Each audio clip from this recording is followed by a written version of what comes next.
Catherine with Nationwide Notice, and welcome back to Notice This, where I talk lien law notices and how to get paid without having to send 12 just circling back emails. Today we're going to Ohio. Ohio is one of those states that looks easy and then quietly changes the rules depending on what someone else may or may not do, which is rude but legal. So let's start with subcontractors and suppliers, because this is where most people tend to get tripped up. In Ohio, if a notice of commencement is on file, then subs and suppliers must send a notice of furnishing. And here's the timeline.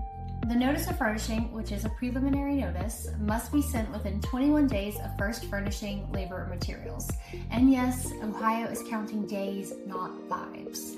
Ohio is also a float state, meaning if you send it late, your lien rights may only apply to work or materials provided after the notice was sent. I guess it's just Ohio's way of saying we warned you.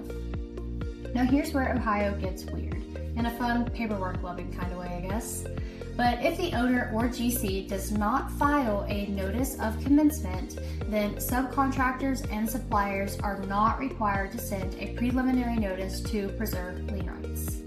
Yes, no notice of commencement filed, no prelim required. This is always the moment where I hear people say, wait, really? Yes, really.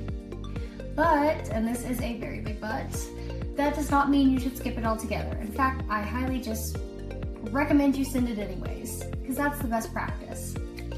And here is a quick note for general contractors. GCs in Ohio do not send preliminary notices. Your lien rights are tied to your contract with the owner and just filing your lien correctly and on time. So it's different rules, but there's still no room for procrastination. Here's the part everyone needs to save, the lien deadlines.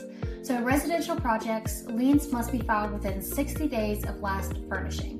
For commercial projects, liens must be filed within 75 days of last furnishing. And if you miss the deadline, your lien rights don't get weakened, they disappear. So Ohio does not do grace periods. Just file it on time, problem solved. The biggest Ohio mistakes I see is not checking if a notice of commencement was filed, which I recommend in all states. Assuming no notice required means no deadlines, yeah right, and waiting until payment is already a problem. At that point, you're reacting, not protecting. So here is your Ohio cheat sheet, little quick recap. Subs and suppliers may need a notice of furnishing within 21 days. If no notice of commencement is filed, then prelims aren't required and you can just lien the property. Ohio is a float state, meaning the rules change, and liens are 60 or 75 days depending on the project. And as always, hope is not a strategy. So if you work in Ohio, like, save, share this with your team, and follow along for more episodes of Notice This. See you in the next state.